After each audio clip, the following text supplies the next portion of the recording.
전 세계에 계신 멜콩TV 시청자 여러분 반갑습니다. 지난 주말 좀 푹 쉬셨습니까? 폭우가 와도 너무너무 많이 왔고 또 어제는 비가 좀 그치고 나니까 서울은 거의 뭐 찜통이었습니다. 푹 쪄서 에어컨이 가동되지 않는 집에서는 아마 오늘 밤잠을 주무시기가 쉽지 않으셨을 것 같은데 간밤에 안녕하셨죠? 간밤 동안 힘들었다 하시면은 아침에 일어나서 멸치와 콩나물국 푹 끓여낸 멸콩TV가 기다리고 있습니다. 특히 월요일 여러분들의 막힌 속을 뻥 뚫어들 월요일의 남자 이영풍 유일한 KBS 해직 기자 오셨습니다. 반갑습니다. 반갑습니다. 어쨌든 고생 많으십니다.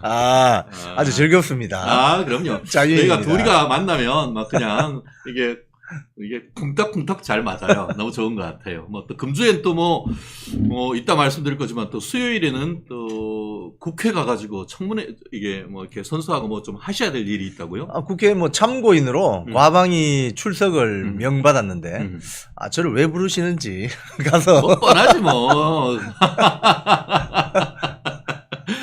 아무튼 저희가 수요일 날 원래 또 저희 사정도 있고 해서 수요일 날 아침에 또 저희 멸콩TV 진행을 맡아주고 계시는데 수요일 날 더 큰 또 대한민국 언론의 재건 또 비정상의 정상화를 위해서 또 자리를 비우셔야 돼가지고 너무 가슴이 아픕니다만 뭐 나라를 위해서 더 큰 일 하시는데 우리 이영풍 기자님 왔을 때 더 팍팍 밀어주시면 좋겠습니다. 지난 주말 동안 정말 많은 일들이 있었습니다. 네. 가장 큰 이슈 한 가지를 꼽아라라고 뭘 꼽겠습니까? 바이든 사태죠. 이게 바이든 날리면 했더니만 진짜 바이든 진짜 날아갔나요?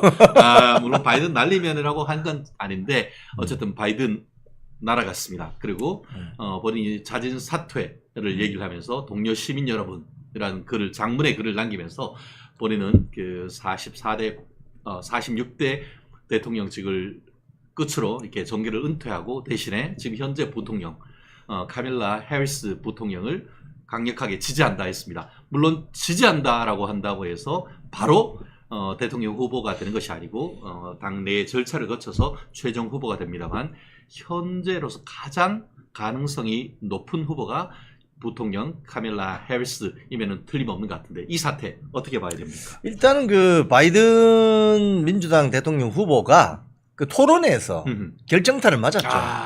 이게 그렇죠. 이제 워낙 고령이시고 또 이게 약간 치매 증상도 있는 것 같아요. 이분이. 경도 인지장애. 예. 그래서 이 말씀을 할 때 단어가 잘 생각나지 않는. 그래서 트럼프 그러니까 미국 그 대선 토론회를 보면은 이게 상당히 우리도 많이 차용을 하고 있긴 한데 후보들 한 2시간 동안 세워놓습니다. 그냥. 그럼요. 그래서 본인이 한 2시간 동안 서 있으면서 집중해서 토론할 수 있는지를 유권자들이 볼 수 있게 만들어주는 거죠. 이거 그렇죠. 참 좋은 것 같아요.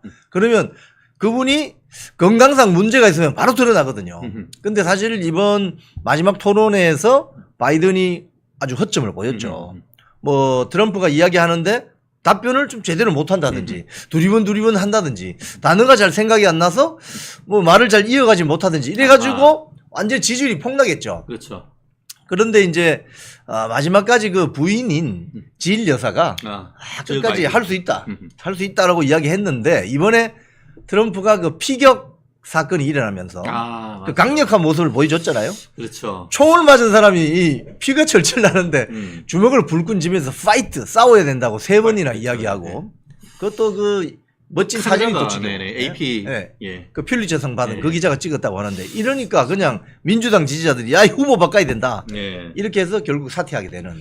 그렇습니다. 그래서 뭐 그 바이든 그 트럼프 대통령과 또 지지자들 같은 경우에는 하늘에서 트럼프를 지켜주고 있다라고 하는 글까지 올리고 있는데요. 좀 흥미로운 것은 그 지난번에 있었던 CNN 그 TV 토론회가 있었던 곳이 조지아주 아틀란타 아닙니까? 거기를 배경으로 한 유명한 영화와 소설이 있죠. 바람과 함께 사라지다. 네. Gone with the Wind. 네.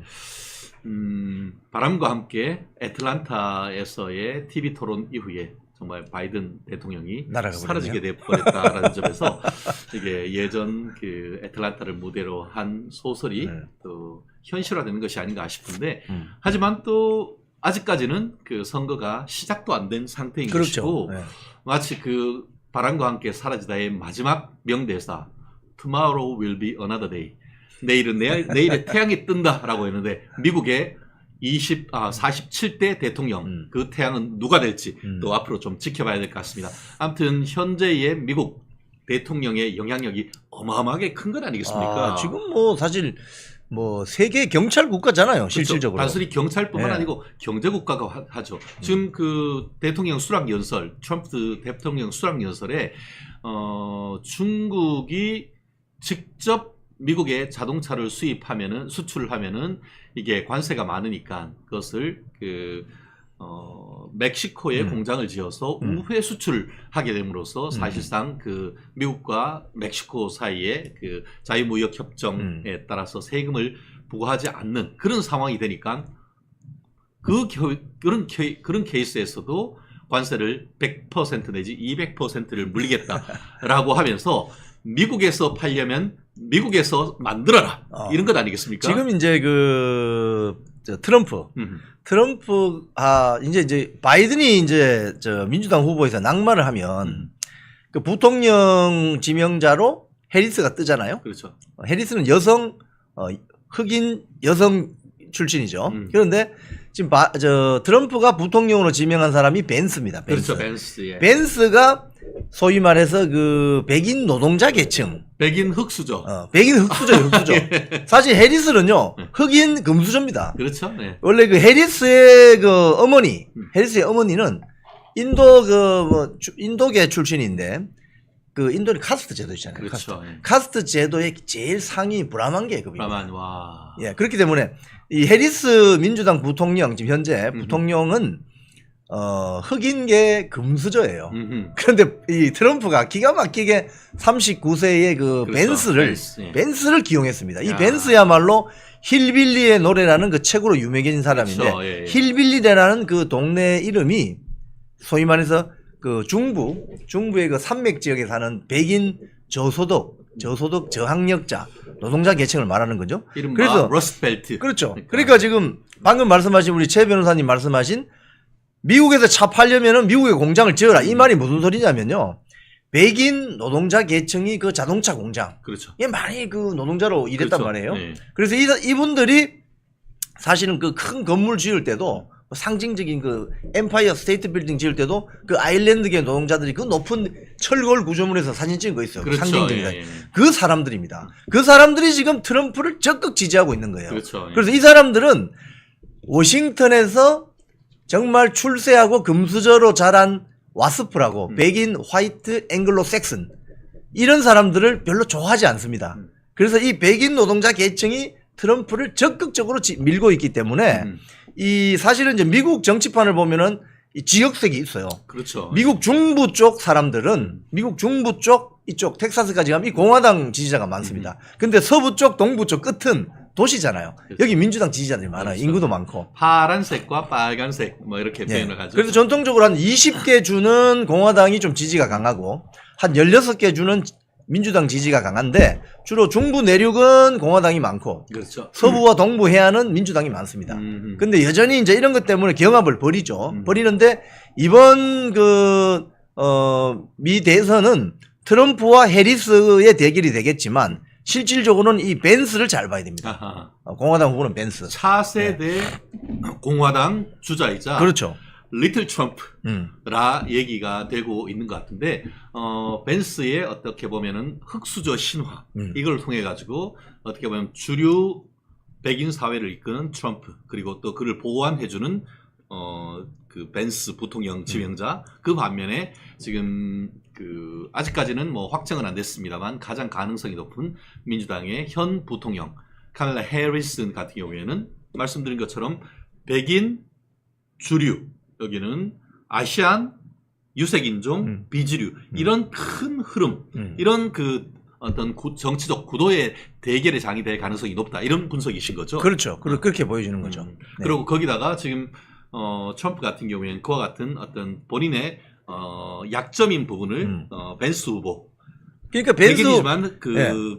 어떻게 보면 흑수저로서 성공 신화를 썼던 그렇게 해서 지금 39세인데 어려운 환경, 엄마도 바뀌고 그래서 뭐 할머니한테 손에서 길러졌고 할머니한테도 학대를 받았음에도 불구하고 결국 그 아프가니스탄에서 뭐 복무도 하고 미 해병대 해병대 복무도 하고 그렇게 해서 어렵게 공부를 해서 로스쿨까지 가서 로스쿨을 예일대 로스쿨을 가가지고 지금에 이르렀다라고 얘기를 하는 그런 걸로 해서 보완을 하기 때문에 사실 트럼프의 진영으로서는 선거에 대비해서 상당히 어떻게 보면은 타겟 마케팅을 할 수 잘한 있는데 거죠. 잘 지금 진영을 짰다 이런 평가가 있지 않습니까? 그러니까 벤스가 쓴 힐빌리 노래라는 그 책에 보면 이런 이야기가 나와요.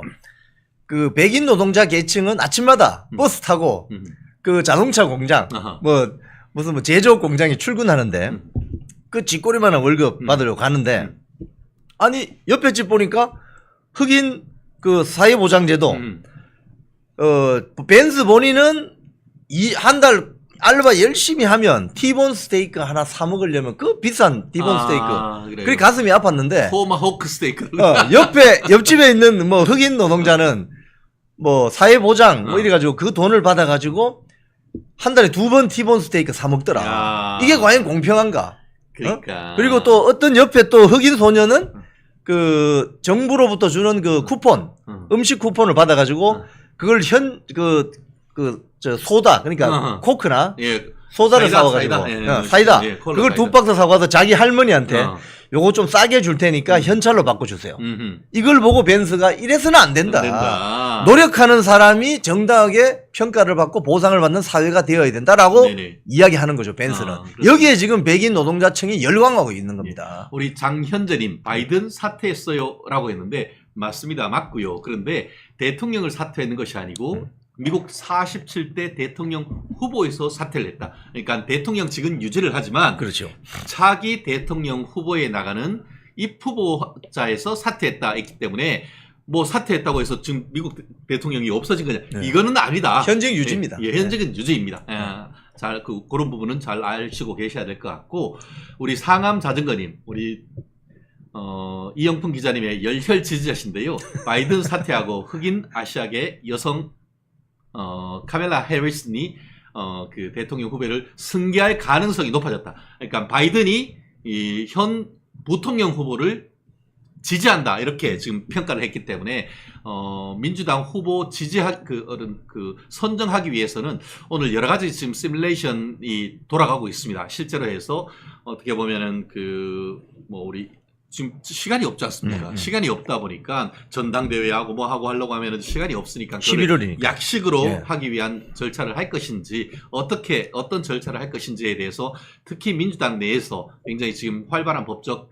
토론이 이루어지고 있다. 아마 그렇기 때문에 오늘 각종 미국을 뿐만 아니고 한국 언론에서도 이 부분에 대해서 심도 깊은 분석이 있을 텐데 저희가 먼저 지금 현재의 상황을 정확하게 지금 짚어주고 있다. 그리고 그 핵심에 우리 이영풍 국제 전문 기자께서 계시다라는 것도 말씀드리고 저희가 항상 그렇습니다만 멜콩TV 우리가 전 세계에 계시는 멜콩TV 시청자 여러분을 대상으로 하기 때문에 이렇게 폭넓은 이슈 가장 핫하고 따끈따끈한 이슈까지도 우리가 하고 있다는 점 잘 봐주시고요. 오늘 아침에 제가 페이스북을 막 봤더니만 저한테 뭐 좌파 우파 이런 분들이 굉장히 많은데 오늘 제 눈을 하나 사로잡았던 동영상이 하나 있었습니다.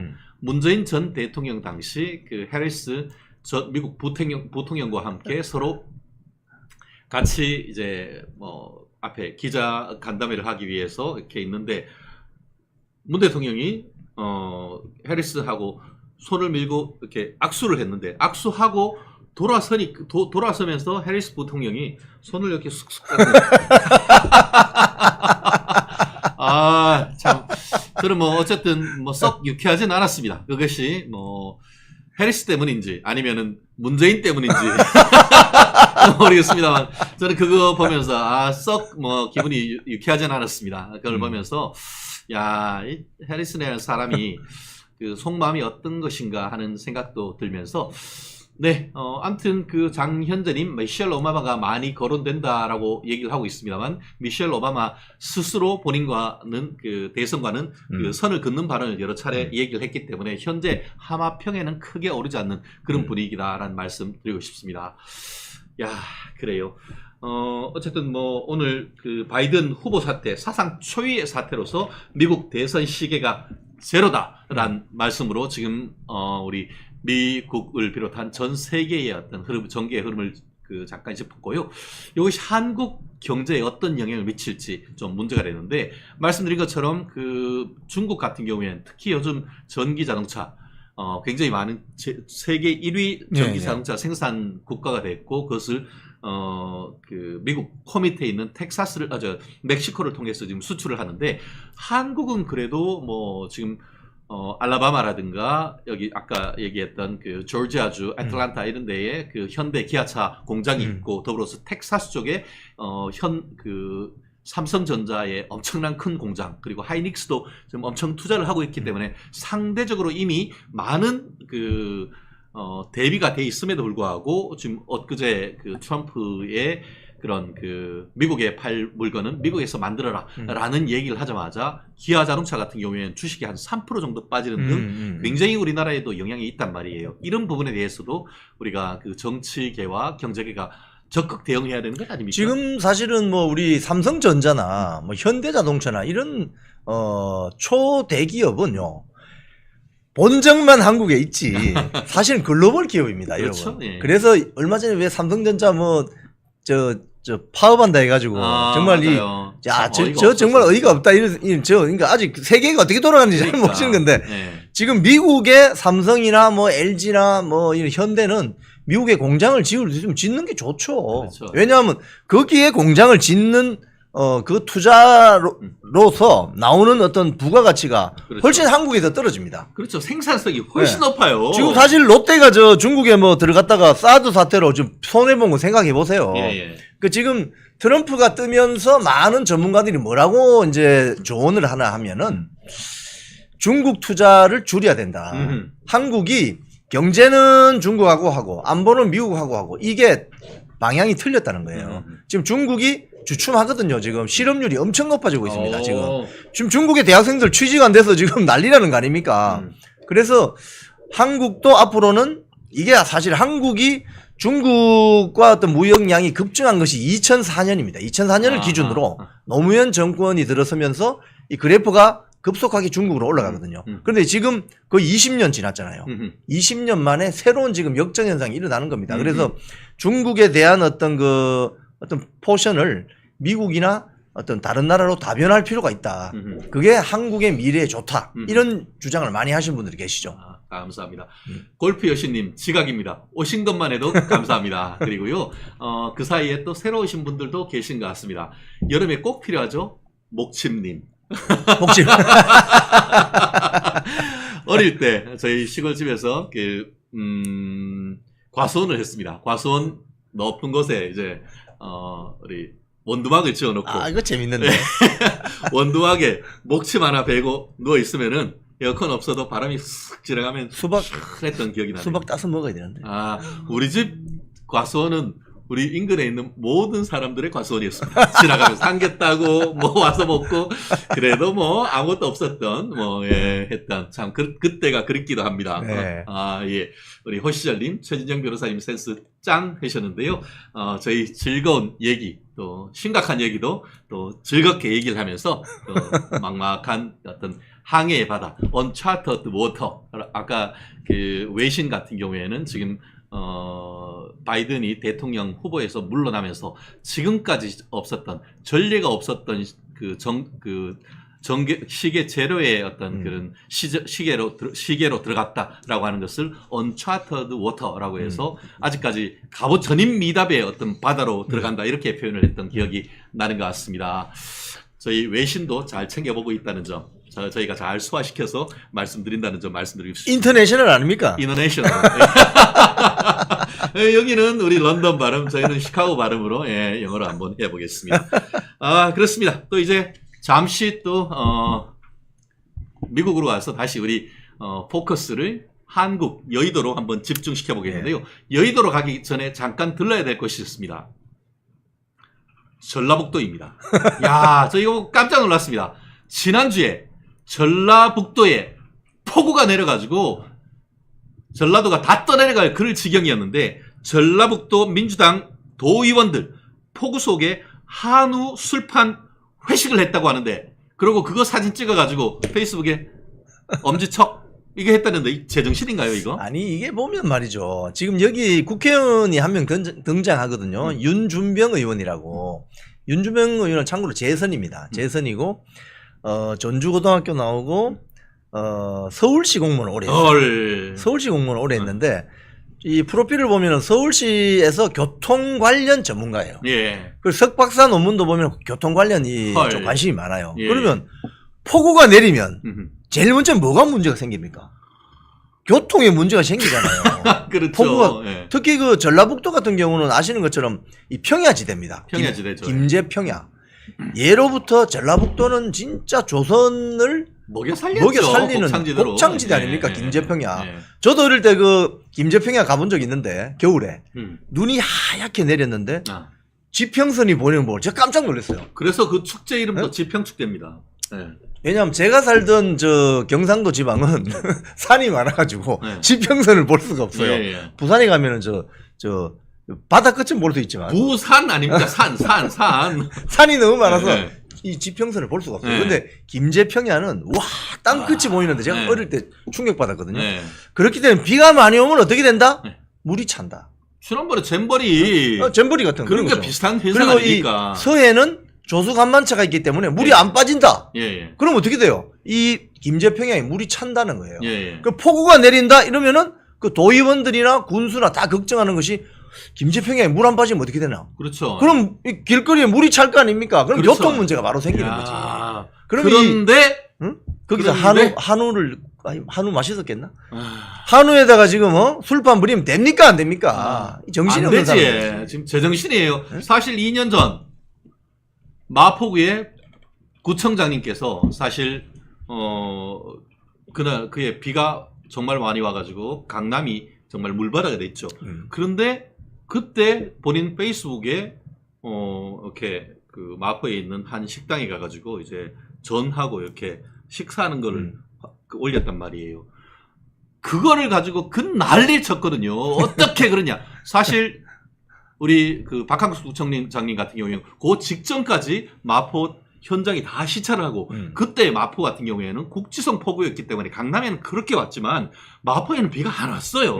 그러니까 본인이 구청으로 있는데 거기에서 다 이제 시찰 다 하고 그 지역에서 어려운 식당에 가가지고 같이 했던 공무원들하고 같이 한 그 어떻게 보면 뒤풀이하는 그거 사진 하나 올렸다고 좌파 언론들이 거의 잡아먹을 정도로 했는데 이번에 이렇게 지금 전라북도에 있는 그 민주당 공무원 그 도의원들이 술판 벌리고 거기다 한우까지 해가지고 지들끼리 엄지척했던데 언론 보도 나온데 하나도 못 봤단 말이에요. 이게 언론입니까 지금? 이게 우리나라 지금 좌파 언론이 판치고 있는 우리나라 언론의 실태입니다. 왜냐하면 그들은 이 선택적인 분노를 하거든요. 네. 보편적인 분노를 안 해요. 그때 박 구청장님의 그 분노했던 그 열정이라면 이 윤준병 의원하고 전라북도 도의원들이 한우 파티 벌인 이 폭우 속에서 이것도 같이 보편적으로 분노를 해줘야 되죠. 예. 근데 왜 보편적으로 분노 안 하지? 왜? 자기들과 정치적인 이념이 같으면 봐주고 이념이 조금만 다르면 바로 융단 폭격하는 이 자세. 이건 편파적인 방송입니다. 하이에나 아닙니까? 하이에나? 하이에나. 하이에나 저널리즘인 거죠. 예. 하이에나 저널리즘이죠. 역시 참 이게 말이 이게 단어 선택이 아주 기가 막혀요. 우리 이 기자님, 해직 기자님. 왜 자꾸 해직 기자를 강조하느냐? 이게 마치 좌파들은 지들만 피해자고 지들만 해직당했다라고 끝까지 우긴단 말이에요. 그런데 오히려 좌파들 언론이 펼치는 세상에서 정말 그 기울어진 그 운동장을 올바로 세우기 위해서 투쟁하다가 그렇게 노동자의 인권, 직장이 밥이고 직장이 생명이다라고 했던 인간들이 정작 자기들한테 항의를 하는 사람은 밥줄 잘라버리는 이런 어처구니 없는 일에 대해서 제가 고발하는 심정으로 하는데 아니 사실 제가 해직된 게 사실 뉴스가 되는데 예. 좌파 언론이 제가 해직됐다고 기사 쓴 적이 한 번도 없어요. 한 번도 없어. 본인들은 예. 해고는 살인이다 이렇게 하잖아요. 그러면서 뭐 MB 정권 때 뭐 해고된 그 기자들 예. 지금 그 국회의원 됐잖아요. 국회의원. 뭐 노정면 의원 같은 제가 저 수요일 날 가면 만날 텐데 예, 한번 그렇지. 물어보고 싶네. 예. 근데 예. 우파 진영에 있는 기자가 해고되면 그 기사도 안 돼. 기사가 안 돼. 이게 선택적 분내죠. 예, 선택적 분노. 똑같네. 똑같아요. 똑같아요. 패턴은 똑같아. 패턴은 똑같아요. 그래 놓고 오만 정의란 정의는 다 지들이 독점하는. 이게 이제 아젠다를 독점하려고 하는 못된 버르장머리죠. 예? 그렇네요. 참. 우리 먹덩이님 두 분 웃음 기분이 좋아집니다. 우리 멸콩TV에는 복이 덩굴채 굴러왔습니다. 먹덩이님 와주셔서 감사합니다. 그렇습니다. 아, 좋고요. 지금 또 민주당과 조국에 대해서 잠깐 얘기하고 싶은데 우리 북조선에서 이게 제가 좀 아이덴티티가 잠깐 자꾸 헷갈려서 그러는데요. 네. 우리 북한에서 뭘 하면 이렇게 북한 그 노동당 인민대회 하면은 찬반 투표하잖아요. 그렇게 해가지고 뭐 우리 수령 동지 뽑는데 99.9% 나오는데 뭐 이렇게 척 이런 거 들잖아요. 빨간 딱지. 빨간 딱지 이렇게 노동당 당원증. 네, 당원증 탁 들잖아요. 네. 근데 똑같은 일이 지금 조국이 당하고 이재명이 당해서 벌어지고 있다는데 이게 지금 또 무슨 짓이죠? 지금 이게 이제 주말에 네. 사실 지금 이재명 그러니까 민주당 전당대회가 열리고 있잖아요. 이 방송 보시는 저 시청자 여러분, 민주당 전당대회 열리고 있는 거 아세요? 잘 모르시죠? 지금 조국혁신당 뭐 저 전당대회 열리고 있는 거 아세요? 네. 모르시죠? 저는 이런 측면에서 일단 먼저 국민의힘 전당대회가 상당히 건전하다. 네. 지금 사실은 우파 매체까지 뭐 국민의힘 전당대회가 뭐 진흙탕이다 이런 식으로 조금 쉽게 하면 씹어대는 조져대는 기사를 쓰던데 저는 그렇게 생각하지 않아요. 국민의힘 전당대회가 아주 정상적인 겁니다. 서로 후보 검증도 하고 뭐 설전도 벌이고. 네. 근데 이재명 민주당, 조국의 조국당 이게 전당대회냐고요. 이게 사실상 전체주의 정당에 이미 후보 다 정해져 있는 당대표 할 사람 정해져 있는 이런 식으로 하는 전당대회를 왜 하냐고 전국 돌아다니면서. 그렇습니다. 지금 댓글에 지금 계속 뭐 우리 순금도 아니고 99.9% 뭐 사랑은 99.9 뭐라고 하는데 이재명이가 제주도하고 경상북도에서도 지금 합해서 한 95% 정도 되는 것 같고 더더욱 황당한 것은 조국이는 우리 쪼국이 꾸기 99.9%로 이미 당대표 당선됐다고 해. 이게 도대체 뭡니까 지금? 아니 그러니까 이렇게 할 것 같으면 그냥 추대를 해요. 추대. 네. 그 돌아다니면서 그 교통비 쓰고 그 당비 그 소진하지 말고 네. 추대를 해버려 그냥 지명직 추대. 네. 그럼 차라리 낫지 않습니까? 네. 그리고 여기 전당대회에 나온 최고위원들 있잖아요. 네. 민주당 같은 경우 최고위원들 말하는 거 보면은 좀 기가 찹니다. 여기 저 서울 강서입니까? 뭐 강선우 뭐 대변인 했던 그 여성 국회의원 이런 이야기를 하더라고요 어제.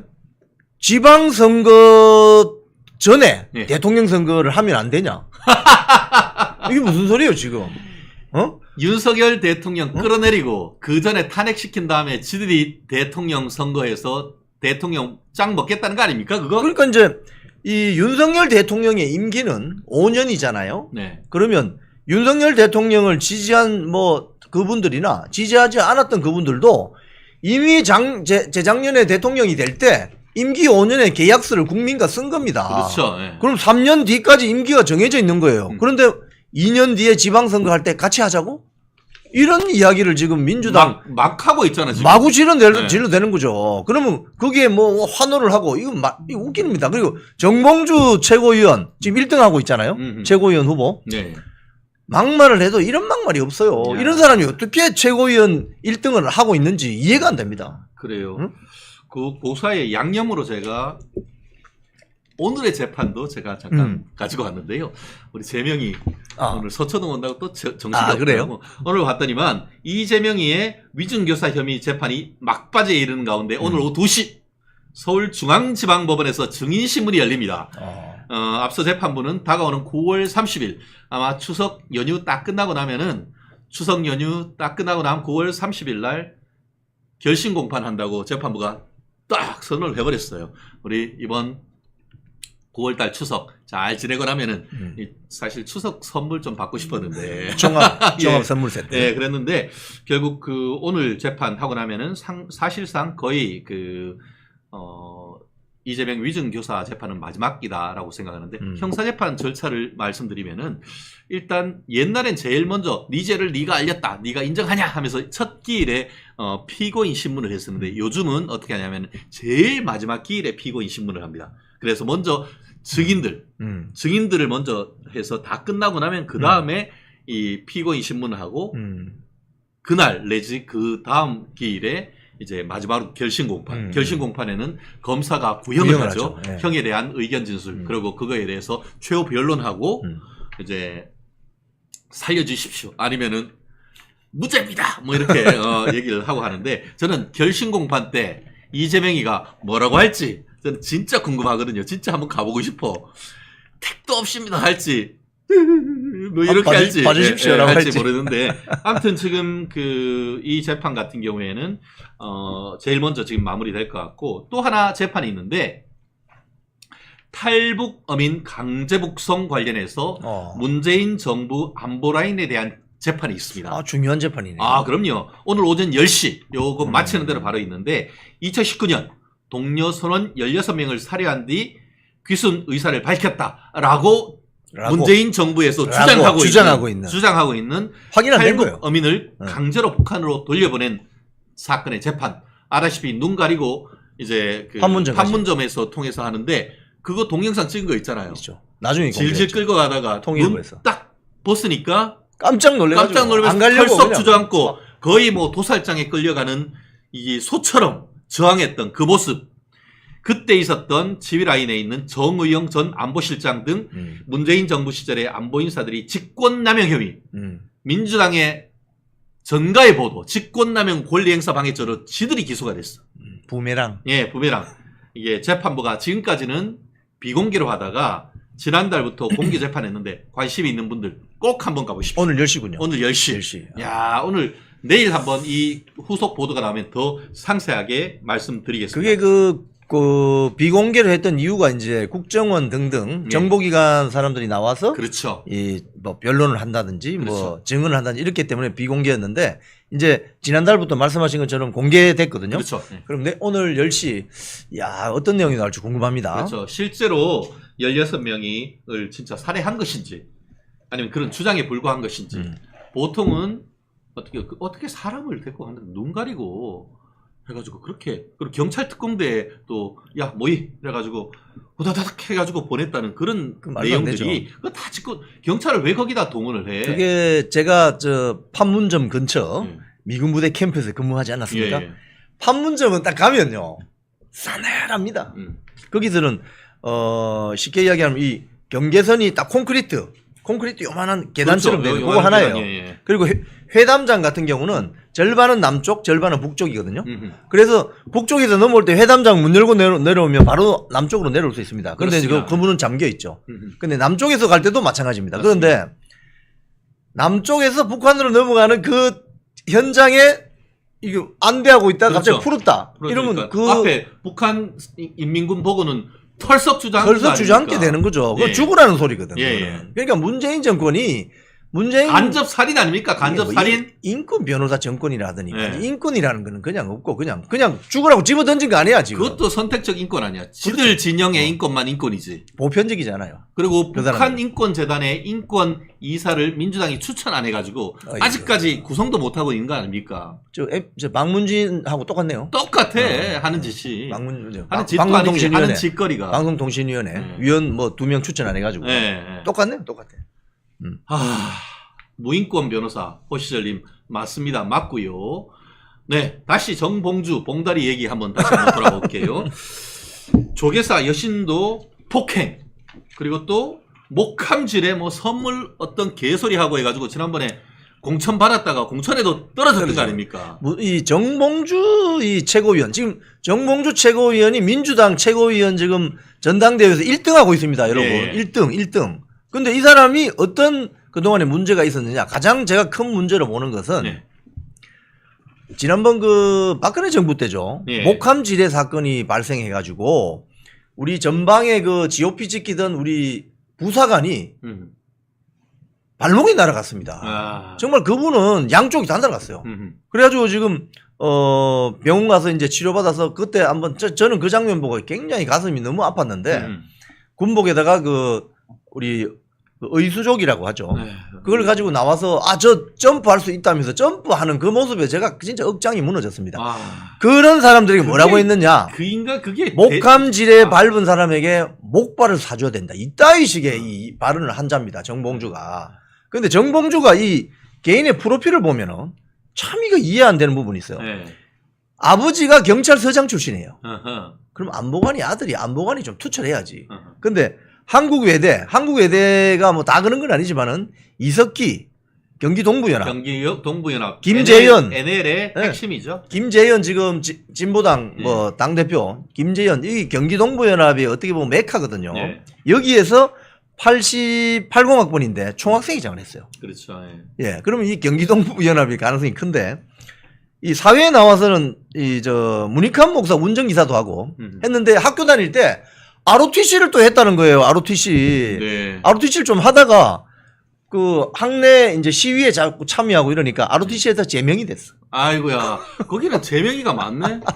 그러니까 이 사람은 대학 다닐 때부터 네. 아니 이런 안보관을 가지고 있는 자가 무슨 ROTC 대한민국 군 간부가 되려고 그래. 그러니까 이때부터 이 안보관이 상당히 의심스러운 자예요. 그래서 목함질에 밟은 그 부사관들의 그 처절한 심정을 모르고 목함질에 밟았는데 목발을 사줘야 된다고? 이런 식으로 발언한 자가 어떻게 지금 민주당이 최고위원 1등을 할 수 있냐고 지금. 야. 그래서 여기 정봉주를 지지하는 이 개딸 세력이 어떤 생각을 가지고 있는지를 알 수 있는 거예요. 네. 큰일입니다 정말. 또 그리고 깜빵 입소하기 전에 또 여의도에 있는 웬 호텔에 웬 여성을 불러가지고 거기서 여성을 추행했던 의혹도 있잖아요. 참 이런 이야기는 아침에 참 하기가 참 곤란합니다. 의혹으로. 근데 어떻게 그런 사람을 또 1등으로 뽑을 수가 있나요? 그래서 이게 이제 결국 개딸 팬덤 정치인데요. 이 정봉주가 낙검수. 네. 낙검수 하면서, 낙검수에서 왔다 갔다 하면서 일단 팬덤 정치를 하는 정치인이잖아요. 그러니까 지난번에 공천이 좌절되었지만 여전히 따라다니는 그 개딸 팬덤들이 있는 거죠. 이게 지금 대한민국 정치 망치는 겁니다, 여러분. 이 개딸 팬덤 정치 세력을 어떻게 보면 좀 완화시켜주는 그 일을 해야만이 대한민국 정치가 업그레이드 될 수 있습니다. 정봉주, 근데 또 재밌는 거는 이 제명이는 갑자기 봉다리가 1등 하니까 헉! 이러면서 딸따름하다는데 그건 또 무슨 말이에요? 왜냐하면 네. 원외잖아요, 지금. 예. 정봉주는 원외잖아요.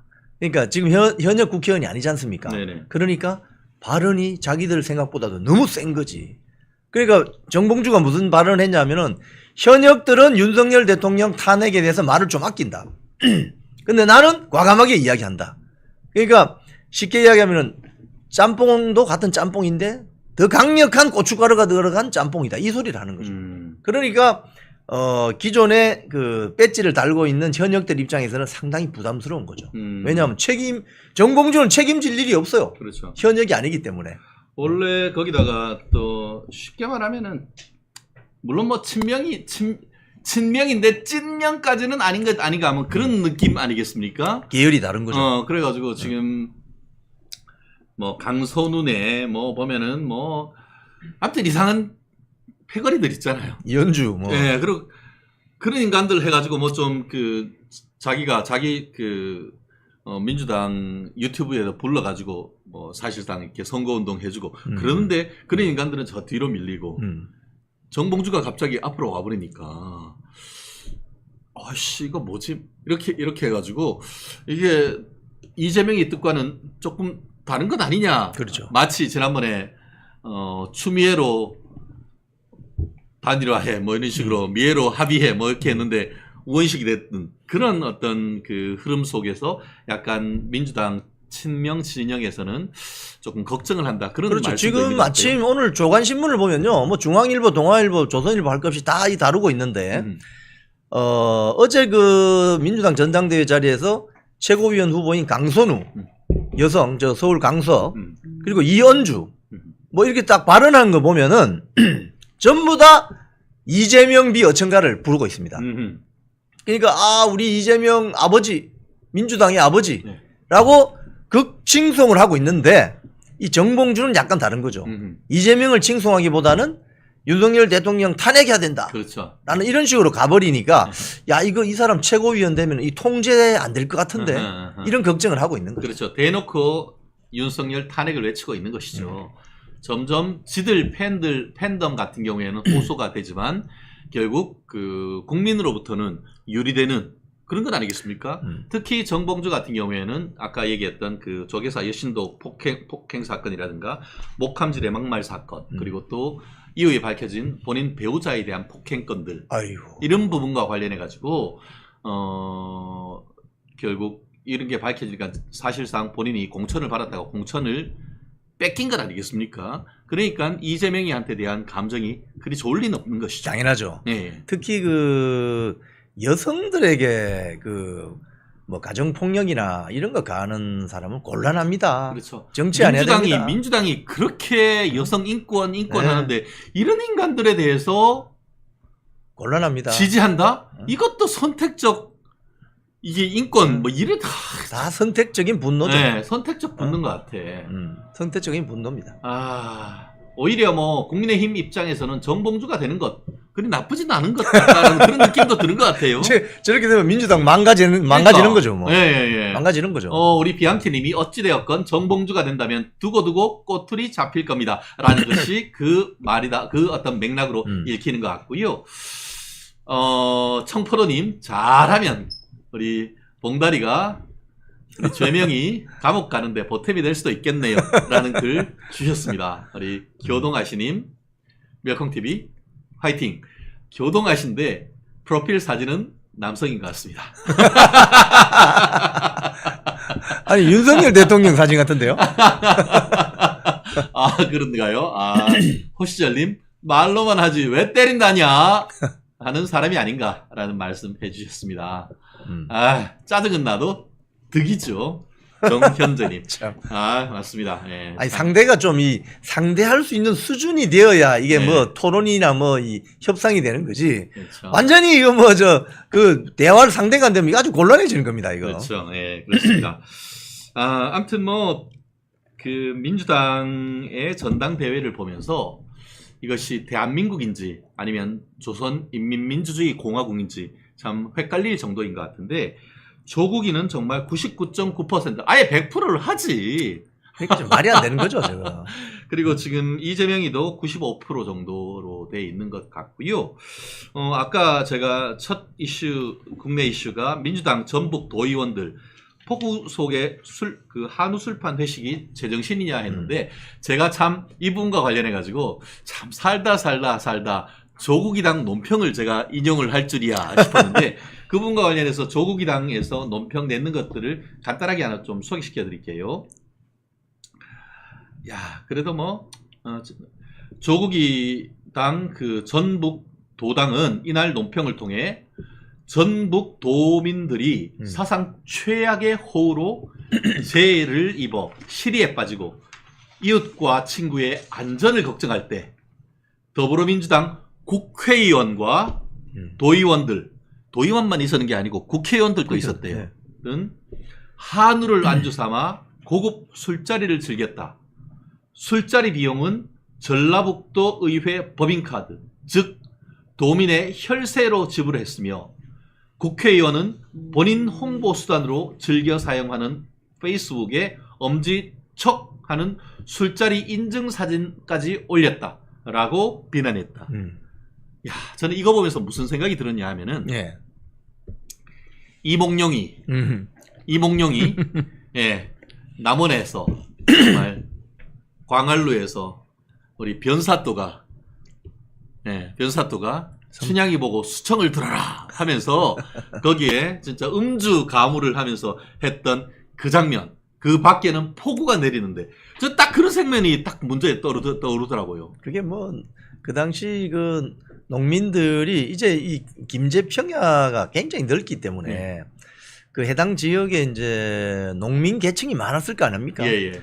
그 뼈 빠지게 그 힘든 그 땡볕에 일하고 있는데 그 저 변사또 같은 저런 탐관 오리들이 자기들은 그냥 술판 버리고 뭐 기녀들 초청해서 뭐 술판 버리게 되면 그 농민들이 열받죠. 뚜껑 열리죠. 열리지. 뿔 납니다. 예, 예. 그래서 사실 동학이란 것도 따지고 보면 뭐 그렇게 해서 일어났다고 볼 수 있죠. 그렇죠. 그렇다는 점에서 야 사상 최악의 호우 피해를 보는데 한우 술판 버린 인간들이 21세기판 탐관 오리들 아닙니까? 당연하죠. 21세기판 탐관오리죠. 하는 행태가. 그게 거기 좋다고 지금 따라다니는 개딸들은 도대체 뭐예요 도대체. 참 우리 금순이님 비난을 겁내지도 않는데 화제거리가 되나요? 라는 말씀하셨는데 그게 일당 독재 비슷하게 되니까 그렇게 되는 겁니다. 거기에 국민의힘의 지지세가 한 30%만 돼도 그렇게 비오는데 민주당 국회의원하고 도의원들이 가서 그 짓 할 수가 있습니까? 보는 눈이 무서워서라도 그러지 못하는 건 아니겠습니까? 그게 바로 당연하죠. 견제와 균형인데 견제와 균형이 무너지니까 그런 식으로 세금 내는 국민들은 그 폭우 속에서 내 재산 다 날아갈까? 내 목숨 정말 잘못하면 피해를 입을까 하는데 거기에 떵떵거리면서 한우에 술판 버리면서 사진에 엄지척한다? 이 제정신입니까? 견제와 균형이 무너지면 독재로 가게 돼 있습니다. 정치 독재. 그렇습니다. 야, 참. 어이가 없네, 진짜. 그래요. 이제 또 국민의힘과 또 접촉이 되는 부분이 있습니다. 지난주에 난장판 탄핵 청문회. 이거 보면서 정말 이게 나라냐라는 진짜 헛웃음이 절로 났는 것 같은데요.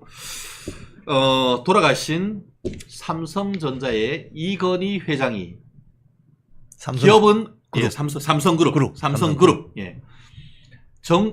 기업은 인류, 행정은 이류, 정치는 사류라고 일갈했지 않습니까? 오류 아닙니까? 오류? 진짜 오리다 오류 진짜 이게 1, 2, 3, 4, 5, 6이기도 하지만 오류 오리가 덩어리. 나서 다 고장났다 이 문제로 오류인 것 같아. 그래 정치는 오류. 이게 앞으로의 이 정치는 오류의 이 카피라이트 저작권은 누구한테 있다? 이영풍에게 있다. 좋습니다. 멜콩 TV에 있다고 해도 되겠습니다. 정치는 오류. 이 오류난 정치를 좀 고쳐야 되는데 여의도에서 난장판이 벌어졌습니다. 난장판이. 우리 뭐 보니까 범범범님 뭐 18류. 그래서 호시절님 오류. 그래서 문제가 많군요라고 하시고 있는데요. 이게 난장판 된 탄핵 청문회. 지금 뭐 전현희 맞죠? 예, 전현희. 이름이 조금 그래서 그 치과 의사이자 이 법조인이시기도 합니다. 방송도 같이 많이 했는데 뭐 뺨따구 맞았다 얘기를 하고 있고 또 그 지역구에 있는 고동진 국민의힘 의원 같은 경우는 나도 발톱 밟히고 아이고 허리야라고 하는 일들이 지금 벌어졌단 말이에요. 동물국회가 벌어지는 이 모습 도대체 우리가 어떻게 봐야 되는 겁니까? 그러니까 이제 19일 날 그 법사위 예. 탄핵 청문회 예. 뭐 사람들 많이 불렀잖아요. 예. 그러니까 그게 탄핵 청문회 자체가 예. 정청래 법사위원장이 무리하게 네네. 강행을 하니까 국민의힘 국회의원들이 다 쏟아져 나와가지고 아하. 그 복도를 점거하고 뭐 반대 이렇게 피켓팅도 하고 선진화법 때문에 이제 이 전술적으로 앉아서 이렇게 네네. 피켓팅을 하시더라고요. 그렇죠. 예. 하는 과정에 이제 법사위 위원장 정청래가 나타나니 막 항의를 하는 과정에서 이제 그런 일이 빚어진 거죠. 네네. 전현희 국회의원은 오른쪽 뺨때기 한 대 맞고 누가 때리는지 모르겠지만 네네. 그 찾아내면 재밌을 것 같은데. 네네네. 근데 그 지금 탄핵 청문회 같은 경우 이게 말이 안 되는 거 아닙니까? 예. 이 국회가 윤석열 대통령을 탄핵 소추안을 발의를 해라. 네네. 그리고 그 과정에서 청문회를 2번 하겠다. 음흠. 19일 날 했고 또 26일인가요? 언제 하죠? 네네. 또 하죠. 근데 이게 국민청원에 동원됐다고 하는 사람이 한 140만 명쯤 되는데 140만 명이라고 해봤자 뭐 지난번 윤석열 대통령 지지했던 뭐 한 1,600만 표에 비하면은 뭐 별로 되지 않습니다. 근데 이 1,600만 표의 지지표가 있는데 130만 명이 그냥 윤석열 대통령 쫓아내야 된다고 하면 쫓아내야 되는 거예요? 이거는 대의민주주의를 무시하고 거죠. 대의민주주의를 망각한 겁니다. 대의민주주의를 무시한다는 것은 헌법을 무시한다는 무시한다는 겁니까? 거지. 헌법의 우리나라의 권력 구조에 있어서는 직접 민주주의가 아니고 대의민주주의, 국민의 대표로서 행정부의 수반으로서 대통령을 직접 손으로 뽑고 그 대통령을 5년간 임기를 보장해서 보장하는 거죠. 그 임기 동안 국정을 안전시키려고 하는 것이 87년 헌법체제의 근본적 결단 아닙니까? 근본적 그것을 결단이죠. 부인하는 거 아닙니까 이게? 그러니까 지금 막가자는 것이고 우리 대한민국 헌정체제를 무너뜨리겠다는 탄핵 세력 아닙니까? 예. 여기에 대해서는 단호한 입장을 가져야 되는 거예요. 참. 열받아. 예. 근데 이게 탄핵 청문회 하면서 약간 그 재미나는 부분도 있었어요. 네, 어떤 게 있죠? 거기 왜 그 김규현 변호사가 증인으로 나왔잖아요. 그렇죠. 민주당 네? 누구 변호사였더라? 갑자기 이름이 기억이 누구요? 같이 공천 경쟁했던? 예. 김동완.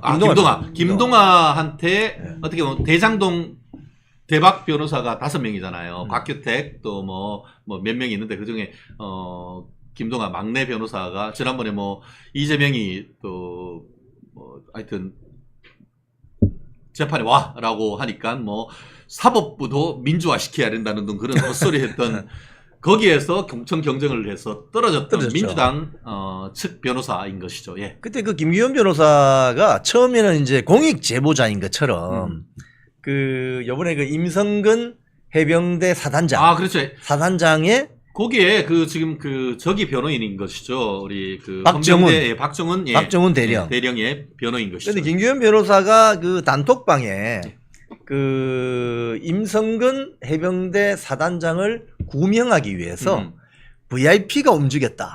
근데 그 이야기한 게 도이치모터스 주가 조작 사건의 주범이라고 할 수 있는 이종호 씨거든요. 그 단톡방에 이종호, 김규현 그리고 2명이 더 있어요. 4명인데 이 카톡방에 그 카톡 사진을 캡처해서 JTBC에 제보를 하고 그렇죠.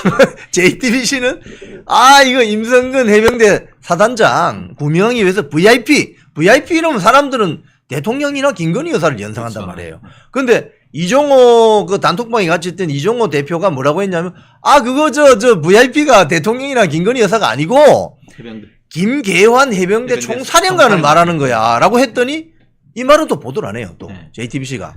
그래서 거기에 등장했던 변호사가 김규현입니다. 근데 그렇죠. 이게 나중에 이제 권성동 의원이 예, 맞아요. 거기 등장한 사람이 김규현 변호사 아니냐 의혹을 제기했더니 결국 며칠 전에 다 드러나 버렸어요. 결국 이거는 마치 지난 대선 직전에 김만배가 신앙님 그렇지. 민노총 언론노조위원장. 언론 위원장이 허위 가짜 뉴스를 했는 것과 거의 똑같은 동작 아닙니까 이게? 가짜 뉴스인 건데 신앙님 김만배가 만들었던 그 가짜 뉴스 인터뷰 그거하고 포맷이 똑같습니다.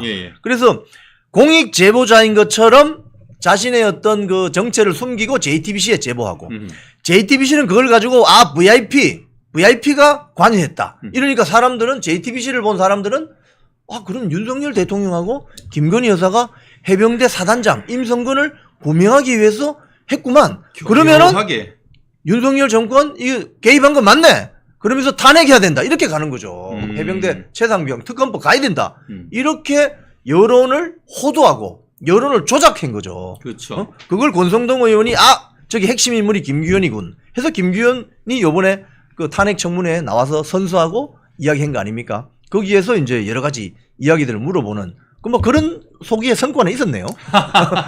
그래요. 우리 권성동 의원께서 한 건 하셨죠. 한 건 했네요. 한 건 했어요. 한 건 했어요. 그런 점에 있어서는 역시 중진 의원 검찰 출신 국회의원이시고 그런 부분에 있어가지고는 나름대로 어떤 한 건 해서 사실을 밝혔다라는 것이 있고 이번 1차 청문회 지난주에 있었던 데 난장판도 됐습니다만 결국 그때 있어서 윤 대통령 경로선이라든가 아니면 임성근 1사단 수사 무마 외압 의혹에 대해서는 밝혀진 게 하나도 없죠. 그리고 오히려 그때의 그 조배석 의원이라든가 아니면 곽희택 의원 이런 분들이 질문을 하면서 그 당시에 그게 누구한테 질문했습니까? 가장 핵심 그 증인이라고 할 수 있는 그 해병대 수사단장 박정훈 대령한테 물었는데 그 당시에 외압으로 누구 넣어라 누구나 빼라라는 그런 연락 받은 적 있습니까? 있으면 없다라고 했어요. 없어요. 없다라고 했어요. 지금까지 했던 거와는 완전히 사뭇 다른 증언이 거기에 다 나왔단 말이에요. 네. 근데 그런 부분에 있어가지고는 언론에서 제대로 보도도 되고 있지 않단 말이에요. 왜냐하면 증인 선서를 했기 때문에 예. 허위 진술하면 할 수가 처벌받죠. 없어. 예. 할 수가 없어요. 예. 그래서 박정훈 대령의 수사단장입니다. 박정훈 수사단장의 변호인이 또 김규현이야. 김규현이야. 그러니까 이 김규현은 도대체 공익 제보자이면서 예. 언론사에 제보하면서 박정훈이 또 변호인이야. 예. 이건 뭐냐는 거예요. 가짜 뉴스 생산하고 기획하는 조직인 거지. 그렇죠. 그렇게밖에 볼 수 없는 거예요. 결국 민주당이 제기하는 의혹에 대해서 최혜병 특검법 청문회처럼 아무런 소득이 없이 결과가 날 가능성이 굉장히 커진 것이죠. 그렇죠. 결국 그럼 뭐냐? 왜 하겠어요? 뻔히 그 결과가 나올 걸 알면서도 제명이 방탄하기 위해서 했는 거 아닙니까? 당연하죠. 일단 그 과실치사 의혹에 대해서는 경북지방경찰청이 수사 결과를 브리핑했죠. 여기에는 임성근 사단장은 관여가 안 된다는 거예요. 혐의 없음, 불기소. 그죠? 예. 근데 혐의 없음, 증거 불충분. 그죠? 그러면은 남은 건 뭐냐는 거예요.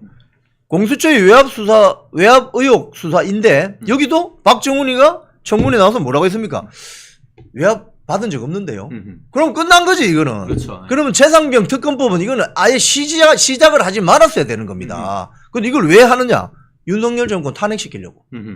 답이 딱 나오는 거죠 이거는. 그렇죠. 예. 결국 탄핵 가기를 위한 착착 수순 받는 것 아닌가 하는데 결국 이것뿐만 아니고 지금 최근에 있어서 지금 민주당 같은 경우에는 거부권을 유도하기 위한 법안을 계속 강행하고 있는 것 아니겠습니까? 결국 지금 얘기하고 있는 지난주 전국민 25만 원 지원법 단독 처리하고 25일 날 지금 본회의에 처리한다고 그렇죠, 하죠. 처리한다고 또 그리고 이미 그 21대 국회에서 거부했던 노동관계법 이른바 노란봉투법 지금 단독으로 지금 처리했던 것이고 또 해양수산식품위에서 양곡처리법 한마디로 쌀 다 사준다라는 그런 법 이것도 단독 산정하고 또 지금 이제 최상병 특검법 관련해서 2번이나 거부권 행사하는 것도 재표결 앞둔 것 아닙니까? 그렇죠. 이것 전부 다 결국 쟁점 법안으로서 여야가 정말 진짜 하려고 하면은 서로 협의하고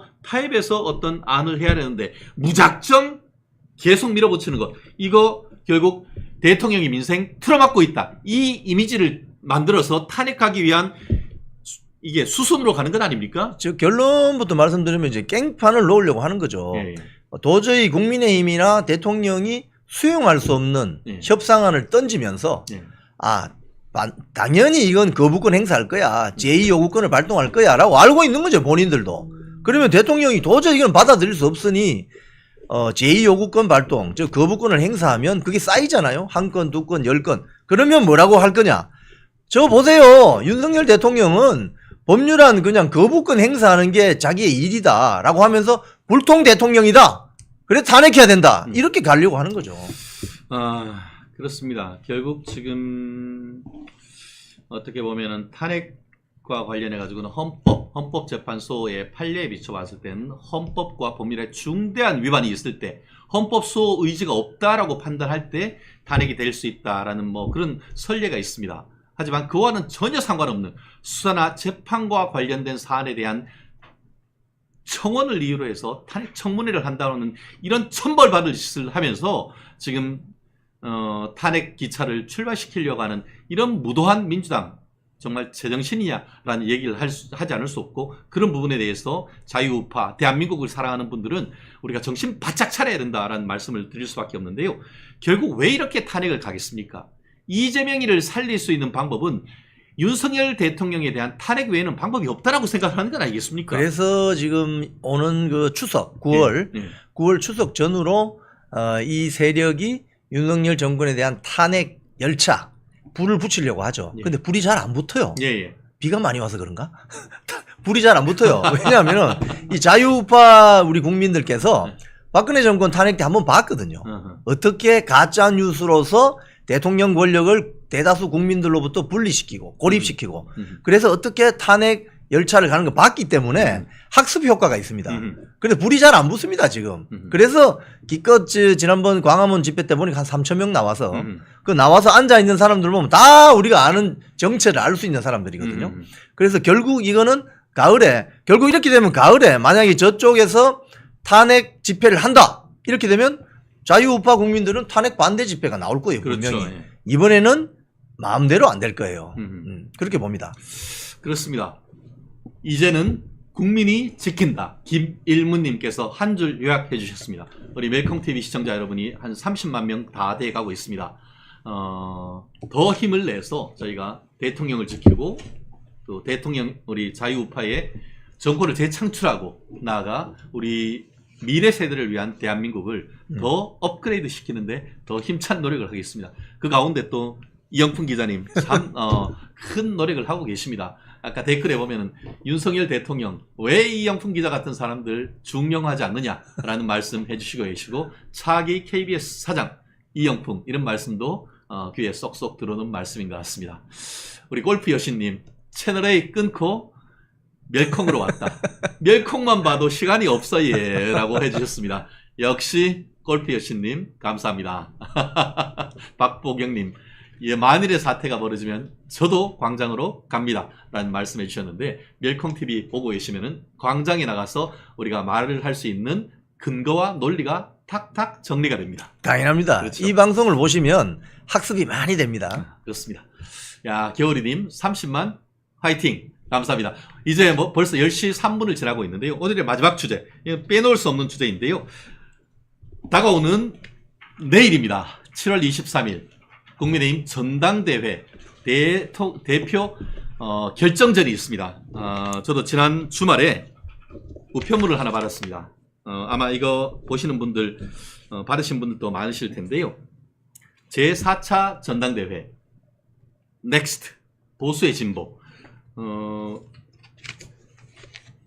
전당원 축제의장에 대의원님을 초대합니다 라고 했고 정확한 시간 아마 내일 하는데 어디서 언제 하는지 모르는 분들이 대부분일 거예요. 정확한 시간을 말씀드리겠습니다. 내일입니다. 7월 23일 오후 2시 장소는 경기도 일산 킨텍스 제1전시장 제5홀 작년 38 전당대회 했던 바로 그곳입니다. 굉장히 큽니다. 가면은 이렇게 큰 홀이 있었나 싶은데 참나 진짜 어이없는 것은 그 큰 킨텍스의 사장이 이화영이었어.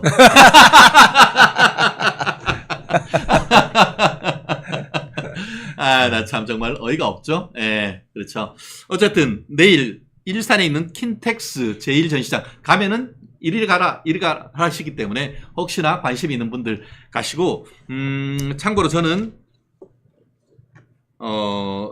국책 자문위원으로서 예 저도 초대를 받았습니다. 가서 축하합니다. 예 저도 아마 가지 않을까 싶은데요.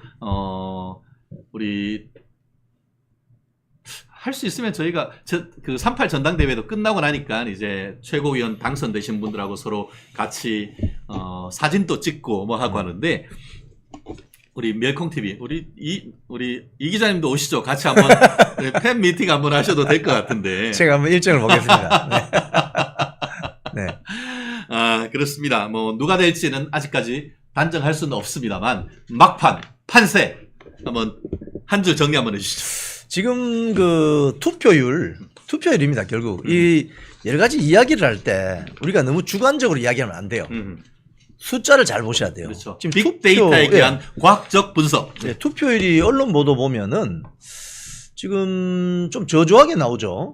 이게 이제 작년 김기현 당대표 뽑을 때보다도 한 7%포인트 낮게 나옵니다. 그럼 우리가 이게 상식적으로 봤을 때 투표율이 높게 나오면 정치 신인들이 유리하죠. 왜냐하면 투표하는 유권자들이 전부 완전히 뿔이 나가지고 내가 투표장 가서 내가 나의 한 표를 응징하겠어. 이래서 투표율이 높아지는 거거든요. 그럼 정치 신인이 유리합니다. 아하. 그죠? 뭐 대통령 선거 때도 다 그렇잖아요. 투표율이 높을 때는 정치 신인들이나 또는 좀 많이 바꿔보고자 하는 음. 세력들이 유리하죠. 그렇죠. 근데 투표율이 낮으면 어떻게 되느냐? 투표율이 낮게 되면 상식적으로 봤을 때 기존의 조직을 가동했던 후보가 유리하죠. 그렇죠. 그러니까 정치 오래 했던 사람이 유리해집니다. 음. 그렇기 때문에 이 투표율이 지금 예상보다는 좀 낮게 나오는 이유가 여러 가지 있겠지만 이렇게 되면은 7월 23일 날 한 판으로 끝나지 않을 수도 있다. 이런 전망들이 지금 보수 우파 신문들에서 나오기 시작했어요. 한 3, 4일 전부터. 그렇기 때문에 아마도 저는 23일 날 결판이 나지 않을 수도 있겠다. 이건 저의 내피셜이 아니고 뭐 조중동을 비롯한 여러 매체에서 보도를 하고 있습니다. 며칠 전부터. 그렇습니다. 뭐 다른 것보다 뭐 최종 결과는 뭐 한번 뚜껑을 열어봐야 알겠습니다만 어쨌든 전당대회 투표율 자체가 작년 38 전당대회에 비교했을 때의 한 7% 가까이 하락한 것은 팩트인 것 같습니다. 이걸 두고 정치적 유불리에 대해서는 서로 각 진영이 해석하는 것이 상당히 다른 것 같은데요. 어쨌든 이 투표율이 낮은 것 같은 경우에는 여러 가지 해석이 있습니다만 지나친 네거티브, 이제 그만 좀 싸워라, 꼴보기도 싫다, 이런 부분에 있어서의 어떤 자유우파 진영의 어떤 정치적 혐오감, 이런 부분이 적지 않다라는 그런 분석이 있는데 이런 분석에 대해서는 어떻게 생각하십니까? 지금 사실 요번에 그 후보 검증 과정에서 뭐 일단은 이런 거죠. 예. 저는 개인적으로 민주당이나 조국 혁신당에 비해서는 국민의힘 전당대회가 엄청 화제를 많이 이끌어낸 점은 성공했다고 봐요. 국민들이 민주당이나 조국당 전당대회 하는 건 몰라요. 그런데 국민의힘 전당대회 하는 건 알거든요. 그거는 전략적으로 성공한 겁니다. 다만 같이 컴피티션을 하고 있는 후보들끼리 감정이 많이 상했을 거예요. 그건 앞으로 전당대회가 끝나면 당대표가 누가 되든지 이 상처를 잘 아물게 해주는 네네. 노력이 필요합니다. 네. 그래서 그런 점에서는 그 말씀은 맞습니다. 우리 앵그리맘님, 제가 뚜껑하고는 멈칫했다고 하는데 그 무슨 말씀인지 아시죠? 예. 근데 우리 한동훈 후보의 가장 절친이라고 할 수 있는 우리 김모 변호사하고도 제가 얘기를 해보면은 뭐 뚜껑은 아니다. 그건 뭐 제가 보장할 수 있습니다. 근데 어쨌든 뭐 국민들이 그렇게 얘기하시니까 재미로 그냥 드리는 말씀이고요. 그래요. 참. 장현재님, 저도 진짜 안 하려다가 하긴 한 건데 이번 전당대회 실망이 너무 크긴 하네요. 사실 그렇습니다.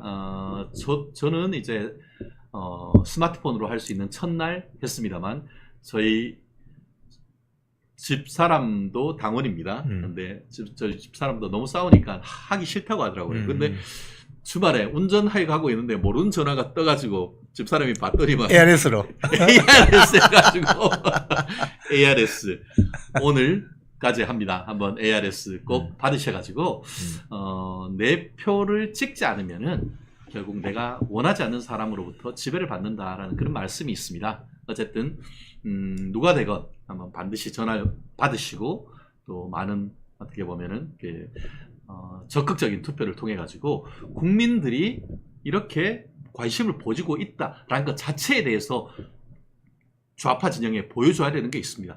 좌파 진영은 어떻습니까? 윤석열 대통령에 대해서 145만 탄핵을 위한 지금 청원이 있다는 거잖아요. 그것 가지고 지금 이렇게 밀어붙이는 건 아니겠습니까? 그리고 거꾸로 투표율이 낮으면 저 봐라, 윤석열에 대한 지지가 낮으니까 투표도 안 한다, 이런 비판이 있을 수가 있단 말이에요. 그렇죠. 그게 양면성이 있거든요. 그렇기 때문에 그런 부분에 있어가지고는 비판을 받지 않기 위해서 오히려 더 많이 투표를 해서 더 치열한 전투를 끝에 정말 더 좋은 사람을 뽑는 이런 정말 선순환적 투표를 해야 된다라고 저는 믿어 의심치 않습니다. 특히 언론에서 지금 보세요. 오늘 아침 조간신문도 한번 쭉 보시면은 뭐 우리 생업에 바쁘시니까 다 못 보시니까 멸콩TV 시청하시면 됩니다. 언론도 굉장히 문제인 것이 국민의힘 전당대회는 뭐 진흙탕이다, 뭐 네거티브다, 흑색선 이렇게 까면서 민주당이나 조국당 전당대회는 별로 안 까요. 안 까요. 왜 그럴까요? 사실 언론도 어떻게 보면은 그쪽 편을 드는 거죠. 그렇죠. 그런데 여러분들 절대 주눅 드실 필요 없습니다. 자유민주주의 체제는 원래 시끄러운 겁니다. 서로 주장 자유롭게 하고 또 후보 검증하고, 저는 그래서 국민의힘 전당대회가 약간의 부작용은 있었지만 민주당이나 조국당의 전당대회보다는 훨씬 건강하다. 예, 예. 건전했다. 그리고 이제 전당대회 끝나면 당대표가 되는 사람이 다 후보들 모아놓고 마음의 상처를 보담아주는 이렇게 하면 된다. 아주 후보 검증 효과는 최고였다. 저는 그렇게 생각해요. 그렇습니다. 참.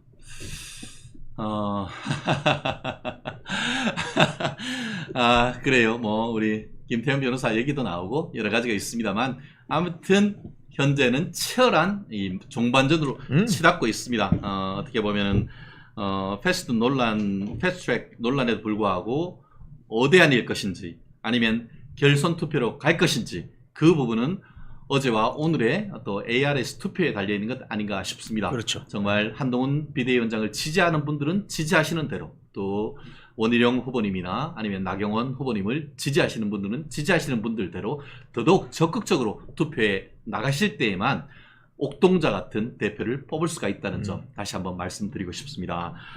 말씀드린 것처럼 뭐 저는 내일 오후 2시에 또 현장에 가서 현장 스케치를 할까 합니다. 여러분들께서도 많이들 오셔가지고 관심 가져주시고 그것이 누가 되건 정말 축제의 장으로 만들어서 이 무도한 이재명 방탄 국회, 민주당 독재 국회를 막을 수 있는 우리 당대표를 그리고 더불어서 최고위원들을 뽑아주셨으면 하는 바람이 간절한 것 같습니다. 대한민국 자유우파의 기수 우리 멸치와 콩나물 TV 어떻게 오늘 하루 또 시원하셨습니까? 마지막으로 또 우리 이영풍 기자님 오늘의 소회 한 말씀 해주시죠. 지금부터는 호시절 님이 말씀하신 것처럼 상처엔 후시딘. 지금부터는 한동훈 후보가 그런 이야기를 했잖아요. 미래로 가야 된다고. 맞습니다. 지금은 서로 마음의 상처가 다 있잖아요. 뭐 나경원 후보 뭐 눈물 보였다는 이야기도 있고 원희룡 후보 뚜껑 열려서 막 뿔 났고 뭐 등등 있는데 이제는 다 같이 마음의 상처를 서로 아물게 해주는 그런 통 큰 리더십이 필요합니다. 역시 치유의 리더십. 우리가 보담을 수 있는 우리가 국민의힘이 할 수 있는 것이 있는 사람뿐만 아니고 정말 어렵고 힘든 사람을 보듬어 줄 수 있는 그런 복지와 정책을 또 해주시면 하는 생각이 또 같이 한번 드는 아침인 것 같습니다. 비가 많이 오고 후덥지근한 날입니다. 저는 사실 마치고 또 우리 이영풍 기자님의 고향 부산으로 지금 또 비행기 타고 가야 되는데 많이 이동하는 또 휴가철이기도 합니다. 즐겁게 계획 세우시고 이번 한 주 또 당대표 선거를 비롯해서 많은 이벤트가 있습니다. 그때마다 시의적절하게 저희가 판단 기준 나아가야 될 밝히는 멸콩TV가 되도록 노력하겠습니다. 지금까지 최진영, 이영풍의 뉴스 라이브였습니다. 내일 뵙겠습니다. 고맙습니다. 감사합니다.